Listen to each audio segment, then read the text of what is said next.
نحمده ونصلي ونسلم على رسوله الكريم أما بعد فأعوذ بالله من الشيطان الرجيم بسم الله الرحمن الرحيم وإذا طلقتم النساء فبلغن أجلهن فلا تعتلوهن أن ينكحن أزواجهن إذا تراضوا بينهم بالمعروف ذلك يوعظ به من كان منكم يؤمن بالله واليوم الآخر ذلكم أزكى لكم وأطهر والله يعلم وأنتم لا تعلمون۔ اور جب تم عورتوں کو طلاق دو اور ان کی عدت کی مدت پوری ہو جائے تو اے عورتوں کے والیوں انہیں اپنے شوہروں سے نکاح کرنے سے نہ روکو کہ جب کہ آپس میں شریعت کے موافق رضامند ہو جائیں۔ یہ نصیحت اسے دی جاتی ہے جو قوم میں جو تم میں سے اللہ اور قیامت پر ایمان رکھتا ہو، یہ تمہارے لیے زیادہ ستھرا اور پاکیزہ کام ہے اور اللہ جانتا ہے اور تم نہیں جانتے۔ حضرت معقل بن یسار رضی اللہ تعالی عنہ کی بہن کا نکاح عاصم بن عدی کے ساتھ ہوا تھا۔ انہوں نے ایک طلاق ان کی بہن کو دی تھی، لیکن عدت گزرنے کے بعد پھر حضرت عاصم نے نکاح کی درخواست کی تو حضرت معقل بن یسار رضی اللہ تعالی عنہ مانے ہوئے، یعنی انہوں نے منع کر دیا۔ ان کے حق میں اللہ رب العالمین نے یہ آیت نازل کی۔ آیت کا خلاصہ یہ ہے کہ جب کسی عورت کی عدت گزر جائے اور عدت کے بعد وہ عورت کسی سے نکاح کا ارادہ کرے، خواہ وہ کوئی نیا آدمی ہو یا وہی ہو، کیونکہ ایک طلاق کے بعد عدت گزر جائے تو وہ طلاق بائنہ ہوتی ہے، لیکن دوبارہ نکاح ہو سکتا ہے۔ لیکن جب 3 طلاق دے دی جائے تو پھر نکاح نہیں ہو سکتا جب تک شرعی حلال نہ ہو۔ یہ کل ہم نے سماعت کیا تھا۔ لیکن اس آیت میں اللہ رب العالمین نے فرمایا کہ جس نے طلاق دی تھی تو اگر وہ مرد و عورت باہم رضامند ہیں تو عورتوں کے سرپرستوں کو بلا وجہ منع کرنے کا حق نہیں، کیونکہ یہ رکھا ہی اسی لیے اللہ نے ہے کہ اگر ایک طلاق دے دی اور ایک طلاق کے بعد اب وہ چاہتے ہیں دوبارہ، ان کو سمجھ میں آ گئی کہ غلطی کس کی تھی، یہ اللہ رب العالمین نے موقع دے دیا اور انہیں سمجھ میں آ گیا، اب وہ چاہتے ہیں کہ باہم رضامندی سے رہیں، تو اللہ رب العالمین نے یہاں پر سرپرستوں کے لیے کہا کہ انہیں منع کرنے کا کوئی حق نہیں۔ اس حکم کی اہمیت کو واضح کرنے کے لیے فرمایا کہ یہ ہر اس آدمی کو نصیحت کی جا رہی ہے کہ جو اللہ رب العالمین اور آخرت پر ایمان رکھتا ہے۔ مزید اس آیت میں یہ فرمایا کہ اس حکم پر عمل کرنا تمہارے لیے زیادہ پاکیزگی اور طہارت کا باعث ہے، کیونکہ بعض اوقات سابقہ تعلقات کی وجہ سے عورتیں غلط قدم بھی اٹھا لیتی ہیں جو بعد میں سب کے لیے پریشانی کا باعث بنتی ہے۔ اس لیے عورتوں کو مزید نکاح کرنے سے بلا وجہ منع نہ فرمایا کرو۔ تمہاری حقیقی حکمت اور مصلحت کو تم نہیں جانتے، یعنی تم تو اپنی حکمت سے اپنی مصلحت سے منع کر رہے ہو۔ یہاں پر فرمایا اللہ رب العالمین جو جانتا ہے وہ تم نہیں جانتے، تو یہاں پر یہ بتا دیا گیا۔ آگے فرمایا والوالدات یرضعن اولادهن حولین کاملین لمن اراد ان یتم الرضاعة وعلى المولود له رزقهن وكسوتهن بالمعروف لا تكلف نفس الا وسعها لا تضار والدة بولدها ولا مولود له بولده وعلى الوارث مثل ذلك فإن أرادا فصالا عن تراض منهما وتشاور فلا جناح عليهما وإن أردتم أن تسترضعوا أولادكم فلا جناح عليكم إذا سلمتم ما آتيتم بالمعروف واتقوا الله واعلموا أن الله بما تعملون بصير۔ اور مائیں اپنے بچوں کو پورے 2 سال دودھ پلائیں۔ یہ حکم اس کے لیے ہے کہ جو دودھ پلانے کی مدت پوری کرنا چاہے، اور بچے کے باپ پر رواج کے مطابق عورتوں کے کھانے اور پہننے کی ذمہ داری ہے۔ کسی جان پر اتنا ہی بوجھ رکھا جائے گا جتنی اس کی طاقت ہو، اور ماں کو اس کی اولاد کی وجہ سے تکلیف نہ دی جائے اور نہ باپ کو اس کی اولاد کی وجہ سے تکلیف دی جائے، اور جو باپ کا قائم مقام ہے اس پر بھی ایسا ہی حکم ہے۔ پھر اگر ماں باپ دونوں آپس کی رضامندی اور مشورے سے دودھ چھڑانا چاہیں تو ان پر گناہ نہیں، اور اگر تم چاہو کہ دوسری عورتوں سے اپنے بچوں کو دودھ پلواؤ تو بھی تم پر کوئی مذائقہ نہیں، جبکہ معاوضہ دینا تم نے مقرر کیا ہو، اور وہ بھلائی کے ساتھ ادا کر دو، اور اللہ سے ڈرتے رہو اور جان رکھو کہ اللہ تمہارے کام دیکھ رہا ہے۔ یہاں پر جو اللہ رب العالمین نے پیچھے آپ نے آیات سنی کہ طلاق جب ہو جاتی ہے، اب وہ طلاق دینے کے بعد بچے کی وہ ماں کی گود میں شیر خوار بچہ ہوتا ہے، اب اس بچے کا کیا قصور؟ طلاق تو ہو گئی، اب اس کے بعد کے معاملات اللہ رب العالمین نے بیان کیے کہ جب شیر خوار بچہ ماں کی گود میں ہو، اب وہ جدائی تو ہو گئی میاں بیوی کے درمیان، اب ان کی پرورش کا طریقہ کیا ہوگا؟ اس آیت میں اللہ رب العالمین نے اس کی بچے کی پرورش کا یہاں پر طریقہ بیان کیا، اور اس کی حکمت کا تقاضا تھا کہ بچے کی پرورش کے متعلق ماں باپ پر جو احکام ہیں وہ اس موقع پر بیان کر دیے جائیں۔ یہی قرآن کا اسلوب ہے، اور یہاں پر ان مسائل کو اللہ رب العالمین نے بیان کیا۔ آیت کا خلاصہ اور اس کی وضاحت یہ ہے کہ مائیں اپنے بچوں کو پورے دودھ 2 سال تک پلائیں۔ 2 سال مکمل کرانے کا حکم اس لیے ہے کہ جو دودھ پلانے کی مدت پوری کرنا چاہے، کیونکہ 2 سال کے بعد بچے کو دودھ پلانا یہ ناجائز ہوتا ہے، لیکن اگرچہ 2.5 سال کی مدت تو ہے، اس سے حرمت رضاعت ثابت ہوتی ہے۔ اسی طرح اگر میاں بیوی کسی کے مشورے سے یہ چاہتے ہوں، میاں بیوی باہمی مشورے سے وہ چاہتے ہیں کہ کسی اور سے دودھ پلوائیں، تو بھی قرآن نے کہا اس میں کوئی حرج نہیں، اور اس طرح بتایا کہ اس صورت میں دودھ پلانے والی عورت کو اس کی اجرت صحیح طریقے سے ادا کی جائے گی۔ یعنی پہلے بھی یہ ہوتا تھا اور آج بھی ایسا ہوتا ہے کہ ماں کا دودھ نہیں ہوتا تو اب کسی اور کا دودھ ہو وہ پی سکتا ہے، تو اس صورت کا یہاں پر بتایا گیا، اور یہاں پر یہ بھی بتایا گیا کہ جس دوسری عورت سے دودھ پلوایا جائے گا اس کو اجرت دی جائے گی جو صحیح طریقے سے طے ہو جائے۔ اور اس کے بعد جو قرآن کی اس آیت میں کہا کہ ماں کو اس کی اولاد کی وجہ سے تکلیف نہ دی جائے اور نہ باپ کو اس کی اولاد کی وجہ سے تکلیف دی جائے، اس سے کیا مراد ہے؟ اس سے مراد یہ ہے کہ ماں کو ضرر دینا یہ ہے کہ جس صورت میں اس پر دودھ پلانا ضروری نہیں، اس پر دودھ پلانے پر مجبور نہیں کیا جا سکتا، یہ ہے ماں کو ضرر دینا، کہ وہ اس کی اب وہ پابند نہیں رہی، اور ماں کو زبردستی کر کے بچے کو دودھ پلوانا یہ ماں کو تکلیف دینا ہے۔ اور باپ کو ضرر نہ دینا یعنی اسے تکلیف نہ دینا، اس سے مراد یہ ہے کہ اب باپ کے اوپر اس کی طاقت سے زیادہ بوجھ نہ ڈالا جائے، یعنی اس کی آمدنی جتنی ہے اس آمدنی کے حساب سے۔ بعض لوگ بدلہ لیتے ہیں، بعد میں جب یہ ٹوٹ جاتے ہیں تو اس کی باپ کی طاقت سے بڑھ کر اس سے کہتے ہیں اس کا وہ بچے کا پورا وہ دو، وہ نان نفقہ وغیرہ، وہ یہاں قرآن نے اس چیز سے منع کر دیا اور یہ بتا دیا۔ اور اسی طرح بچے کو دودھ پلانے سے متعلق چند باتیں اور یاد رکھیے گا، ماں طلاق والی ہو یا نہ ہو اس پر اپنے بچے کو دودھ پلانا سب سے پہلے یاد رکھیے گا واجب ہے، اور بشرط یہ کہ باپ کو اجرت پر دودھ پلانے کی اگر قدرت نہ ہو اور کوئی دودھ پلانے والا میسر نہ آئے یا بچہ ماں کے سوا کسی اور کا دودھ قبول نہ کرے، اگر یہ باتیں نہ ہوں یعنی بچے کی پرورش خاص ماں کے اوپر موقوف نہ ہو تو فرمایا کہ اس صورت میں ماں پر دودھ پلانا ایک مستحب ہے۔ دوسری بات اس کی دودھ پلانے سے متعلق یہ ہے کہ دودھ پلانے میں 2 سال کی پوری مدت کا پورا لازم کرنا بھی یہ واجب نہیں، یعنی کہ پورے 2 سال ہی کیے جائیں۔ اگر 2 سال سے پہلے بھی اگر بچے کا دودھ چھڑا دیا جائے تو چھڑانا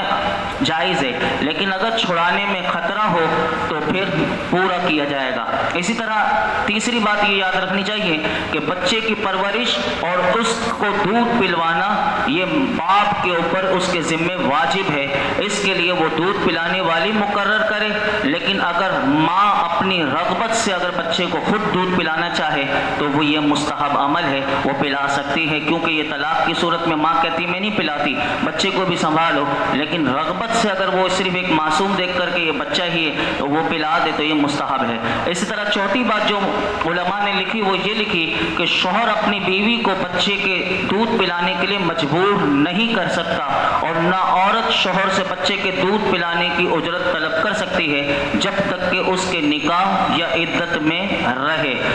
5ویں بات یہ بتائی گئی کہ اگر کسی شخص نے اپنی بیوی کو طلاق دی اور عدت گزر چکی ہو تو وہ اس سے بچے کی دودھ پلانے کی اجرت اس صورت میں ماں لے سکتی ہے کہ عدت بھی ختم، اب ماں اب چاہتی ہے کہ میں پیسے لے کر اس کو دودھ پلاؤں، تو اس صورت میں ماں دودھ پلا سکتی ہے۔ اور اسی طرح ایک اور چھٹی بات جو علماء نے لکھی وہ یہ کہ بچے کے اخراجات باپ کے اوپر ہوں گے ہمیشہ، نہ کہ ماں کے اوپر، کہ ماں بچے کو نہیں پالے گی، اس کے جتنے اخراجات ہوں گے وہ باپ کو دینے پڑیں گے، یہاں پر یہ بتا دیا۔ اور اس آیت میں یہ بھی اللہ رب العالمین نے بتا دیا کہ بچے کا نسب جو ہوتا ہے وہ ہمیشہ باپ سے ہوگا، یعنی باپ کی نسبت سے بچے کا شمار ہوگا، کیونکہ اللہ تعالیٰ نے مولود لہو کہا اور مذکر کی ضمیر کر کے یہ بتا دیا۔ تو اگر باپ سید ہو اور ماں غیر سید ہو تو بچہ سید کہلائے گا، اگر باپ غیر سید ہو اور ماں سیدانی ہو تو پھر بھی بچہ غیر سید شمار ہوگا،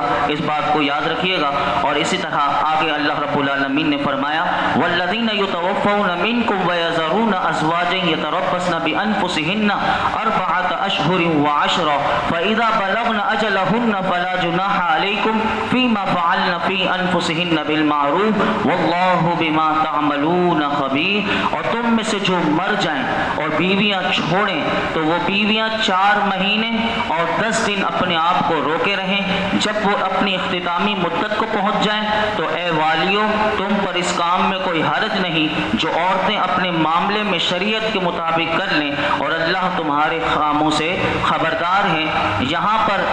عدت کا بیان ہوا، پیچھے بھی پوری عدت کے بارے میں بتا چکا تھا، لیکن اس عدت میں خاص طور پر یہ بتایا گیا کہ جس بیوی کا شوہر فوت ہو جائے اور اس بیوی کے لیے اپنے شوہر کی عدت جو ہے وہ 4 مہینے 10 دن اللہ رب العالمین نے بیان کی، اور یہ اس صورت میں ہے کہ اس کے شوہر کا انتقال چاند کی پہلی تاریخ کو ہوا ہو۔ اگر شوہر کا انتقال چاند کی پہلی تاریخ تھی اور شوہر کا انتقال ہو گیا تو وہ 4 مہینے 10 دن اس کی عدت ہیں، اگر بیچ میں ہوا تو اس کے لیے پھر 130 دن، یہ یاد رکھیے گا، یہ 4 مہینے 10 دن کا لوگوں کو کیلکولیشن نہیں آتی، تو پھر علماء نے فرمایا کہ 130 دن پورے عورت عدت کرے گی اگر اس کا شوہر کا انتقال ہو جائے۔ اور یہ بھی یاد رکھیے گا یہ عدت اس کے لیے ہے کہ جو غیر حاملہ ہو، اگر عورت جب اس کے شوہر کا انتقال ہوا اس کے پیٹ میں بچہ تھا، اب وہ چاہے 8 مہینے بعد بچہ پیدا ہو، 7 مہینے بعد ہو، 6 مہینے، جب بچہ پیدا ہوگا اس وقت اس کی عدت ختم ہوگی۔ یہ دونوں میں نے آپ کے سامنے رکھ دیے۔ اسی طرح عدت کے دوران بہت ساری یہ مسائل آتے ہیں کہ شوہر کی وفات ہو جائے یا اسے طلاق مل جائے اس عورت کو، اب یہ وہ وفات والی عدت گزارے یا طلاق والی عدت گزارے،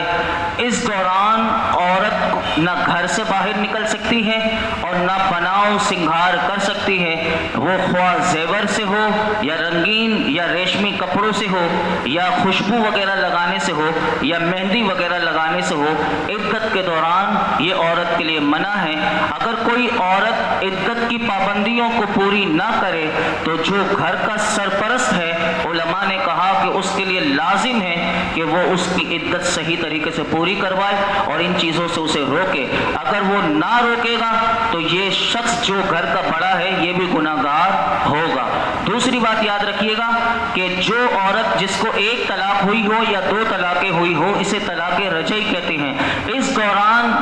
جو بتایا گیا کہ اگر وہ عورت چاہے تو زینت بھی کر سکتی ہے اور بناؤ سنگار بھی کر سکتی ہے، کیونکہ اس میں رجوع کا ہے موقع، چانس ہے کہ ایک وہ طلاق ہوئی ہے، اب شوہر کی دوبارہ رغبت ہو جائے اور وہ رجوع کر لے، اپنی بیوی کو اپنے نکاح میں دوبارہ لے لے 1 اور 2 کے بعد، اس صورت میں وہ بناؤ سنگار کر سکتی ہے۔ لیکن 3 طلاق دے دی جائیں یا اس کا شوہر مر جائے اس صورت میں اس کو بناؤ سنگار اور وہ ایسے کپڑے نہیں پہن سکتی۔ تیسری بات یہ یاد رکھیے گا عدت کے دوران کہ وفات کی عدت گزارنا بیوی پر مطلقاً یہ لازم ہے، چاہے وہ جوان ہو، یعنی جس کا شوہر مر جائے تو وہ جوان ہے یا بوڑھی ہے یا نابالغہ ہے، یعنی اس کی نابالغی کی عمر میں اس کے والدین نے شادی کر دی، یا اس عورت کی رخصتی ہونے سے پہلے اس کا شوہر مر جائے، تو فرمایا کہ یہ ساری صورتوں میں اس کے لیے عدت گزارنا لازم ہے یہ بات، اور اس کے لیے مزید تفصیل بھی ہے لیکن میں نے مختصر آپ کے سامنے رکھ دیا۔ اس کے علاوہ آگے اللہ رب العالمین نے فرمایا وَلَا جُنَاحَ عَلَيْكُمْ فِي مَا عَرَّضْتُمْ بِهِ مِنْ خِطْبَةِ النِّسَاءِ أَوْ أَكْنَنْتُمْ فِي أَنفُسِكُمْ عَلِمَ اللَّهُ أَنَّكُمْ سَتَذْكُرُونَهُنَّ وَلَكِنْ لَا تُوَاعِدُوهُنَّ إِلَّا أَن تَقُولُوا قَوْلًا مَّعْرُوفًا وَلَا تَعْزِمُوا عُقْدَةَ النِّكَاحِ حَتَّى يَبْلُغَ الْكِتَابُ أَجَلَهُ وَاعْلَمُوا أَنَّ اللَّهَ يَعْلَمُ مَا فِي أَنفُسِكُمْ فَاحْذَرُوهُ وَاعْلَمُوا أَنَّ اللَّهَ غَفُورٌ حَلِيمٌ۔ اور تم پر اس بات میں کوئی گناہ نہیں کہ جو اشارے کنائے سے تم عورتوں کو نکاح کا پیغام دو یا اپنے دل میں چھپا رکھو، اللہ کو معلوم ہے کہ اب تم ان کا تذکرہ کرو گے لیکن ان سے خفیہ وعدہ نہ کر رکھو مگر یہ کہ شریعت کے مطابق کوئی بات کہہ لو، اور عقد نکاح کو پختہ نہ کرنا جب تک عدت کا لکھا ہوا حکم اپنی اختتامی مدت کو نہ پہنچ جائے، اور جان لو کہ اللہ تمہارے دل کی جانتا ہے تو اس سے ڈرو، اور جان لو کہ اللہ بہت بخشنے والا حلم والا ہے۔ اس آیت میں یہ بتایا گیا کہ عدت گزارنے والی جو عورت ہوتی ہے اس عورت سے نکاح کرنا یا نکاح کا خلا پیغام دینا، بعض لوگ ہوتا ہے ابھی اس کا شوہر مر گیا یا طلاق ہو جائے تو دوسروں کو رغبت پیدا ہو جاتی ہے کہ ہم اس سے نکاح کر لیں۔ اس آیت میں اللہ رب العالمین نے بتا دیا کہ جو عورت عدت میں ہے ایسی عورت سے نکاح کرنا یا نکاح کا خلا پیغام دینا یا اس سے وعدہ کر لینا کہ تیری عدت پوری ہو جائے گی میں نکاح کر لوں گا، فرمایا یہ حرام ہے۔ ایسی عورت سے نکاح کا وعدہ کر لینا یا اس کو پیغام بھجوانا یا کھلا پیغام دے دینا کسی کے ذریعے بھی یہ حرام ہے، لیکن پردے کے ساتھ اگر خواہش نکاح کا اظہار اگر وہ کرے تو فرمایا یہ گناہ نہیں، مگر یہ مثلاً یہ کہے کہ تم بہت نیک عورت ہو یا اپنا ارادہ اپنے دل میں رکھے اور زبان سے کسی طرح نہ کہے، اسے شادی کرنی ہے وہ صحیح بات ہے، لیکن اس دوران ایک طریقہ بتا دیا کہ اگر تم بہت نیک عورت ہو یہ کہہ دیا یا اپنا ارادہ اپنے دل میں رکھے یہ زیادہ بہتر ہے اور زبان سے نہ کہے کیونکہ اللہ دلوں کے حال کو جانتا ہے۔ لیکن اس دوران ایک مسئلہ خاص طور پر یاد رکھیے گا، دوران عدت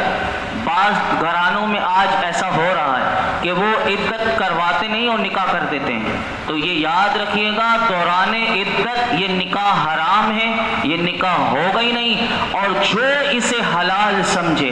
یعنی دوران عدت سمجھے چلو یہ تو ایسے ہی ہے، اگر اسے حلال سمجھے گا وہ کافر ہو جائے گا۔ علماء نے لکھا یہ یعنی وہ دائرہ اسلام سے نکل جائے گا، اس نے کفر کر دیا اللہ کی آیتوں کے ساتھ، تو یہ ہمیں یاد رکھنا چاہیے۔ اللہ رب العالمین ہمیں غور و فکر کی توفیق عطا فرمائے۔ الحمدللہ رب العالمین والصلاة والسلام علی سید الانبیاء والمرسلین وعلی آلہ واصحابہ اجمعین۔ یا اللہ پاک جو کچھ ہم نے سیکھا سکھایا اپنی بارگاہ میں قبول فرما، ہمیں اخلاص کی دولت عطا فرما، ہمیں سیکھنا سکھانا ہمارے لیے آسان فرما، سمجھنا سمجھانا آسان فرما، قرآن حکیم کا نور عطا فرما، قرآن حکیم پر عمل کرنے والا بنا دے، اس کی شب و روز تلاوت کی توفیق دے دے، اے اللہ اس کے مولائی کریم مطابق زندگی گزارنے والا بنا دے، قرآن حکیم کی برکتیں ہمارے گھر والوں کو بھی نصیب فرما، مولائی کریم ہماری زندگیوں میں عطا فرما، قرآن پاک کی برکت سے اس درس کی برکت سے یہ جتنے حاضرین موجود ہیں کہ اللہ ان سب کی خالی جھولیوں کو بھر دے، جو بیمار ہیں ان کی بیماریاں دور کر دے، قرض داروں کی قرض داریاں دور کر دے، پریشان حالوں کی پریشانیاں دور کر دے، ہم سب کے رزق کے دسترخوان کو وسیع کر دے، ہمیں زندگی میں اللہ پاک کسی کا بھی کسی لحاظ سے بھی محتاج نہ کرنا۔ وصلی اللہ تعالی